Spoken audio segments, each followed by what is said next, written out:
Hello বন্ধুরা, welcome back to my channel. তোমরা সবাই কেমন আছো? আশা করি ভালো আছো। দেখো, একটা নতুন রেসিপি নিয়ে চলে এসেছি। পার্শে মাছ ভেজে নিলাম। এই তেলেই আমি কিন্তু কালো জিরে ফোড়ন দিয়ে দেবো। তোমাদের সাথে রোজই কিছু না কিছু নতুন নতুন রান্না নিয়ে আসি। তোমাদের কেমন লাগে অবশ্যই আমাকে কমেন্ট করে জানাবে। আর সবথেকে বড় কথা, রান্নাগুলো তোমাদের সাথে শেয়ার করি তোমাদের ভালো লাগবে বলে। আর তোমরা যদি কমেন্ট করে আমাকে জানাও তাহলে কিন্তু আমারও ভালো লাগবে। দেখো, আমি কালো জিরে ফোড়ন দিয়ে আলুটাকে একটু লাল লাল করে ভেজে নেব। তারপরে এর মধ্যে একে একে আমি নুন হলুদ দিয়ে দেবো। তোমরা তো অনেকেই পার্শে মাছটা সর্ষে বাটা দিয়ে খাও, অনেকে সর্ষে পোস্ত দিয়ে খাও।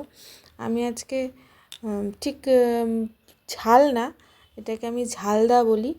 তো আমি কিভাবে করি দেখো, আমি কিন্তু পেঁয়াজ আদা রসুন এটার মধ্যে সব কিছুই দিয়েছি, কিন্তু পরিমাণে কম। দেখো, আমি পেঁয়াজ আদা রসুন কাঁচা লঙ্কা টমেটো সব এখানে পেস্ট করে নিয়েছি একসাথে। আজকে আর শিলে বাটিনি, কারণ হাতটা প্রচণ্ড ব্যথা। আমি সামান্য কিছু দিয়ে দেবো, সব মশলাটা আমি দেবো না, কারণ সব মশলাটা দিলে একদম কাদা কাদা হয়ে যাবে, দেখতেও ভালো লাগে না, প্লাস খেতেও অতটা টেস্ট হবে না। আমি একদম হালকা করে করছি। আর মশলাটা রেখে দিয়েছি আলুর দম করবো বলে। আমিষ করব। আগের দিন তোমাদের নিরামিষ আলুর দম দেখিয়েছি, এর পরের দিন আমি তোমাদের সাথে আমিষ আলুর দমটা শেয়ার করব। দেখো, কষিয়েও নিয়েছি, জলও দিয়ে দিয়েছি।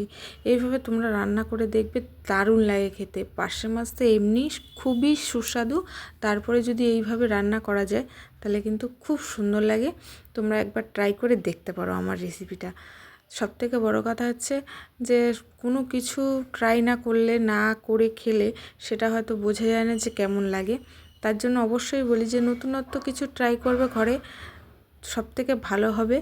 আর রোজ রোজই একই জিনিস ভালো লাগে না। এর মধ্যে দেখো, ঝোলও দিয়ে দিয়েছি, ঝোলটাও ফুটে গেছে, আর এ দেখো আলুটাও সেদ্ধ হয়ে গেছে। সব কিছুই তোমাদের সাথে শেয়ার করি। এবার এর উপর দিয়ে আমি ধনেপাতা দিয়ে দেবো। বেশি বড় করি না, কারণ ভিডিওটা তোমাদের যাতে দেখতে অধৈর্য না লাগে, তোমরা খুব তাড়াতাড়ি ভিডিওটা দেখতে পারো, যার কারণে সব কিছু অল্প অল্প করে শেয়ার করি। দেখো, নামিয়ে নিয়েছি, কত সুন্দর হয়েছে। তোমাদের ভালো লাগলে কমেন্ট করো। দেখা হচ্ছে নেক্সট ভিডিওতে।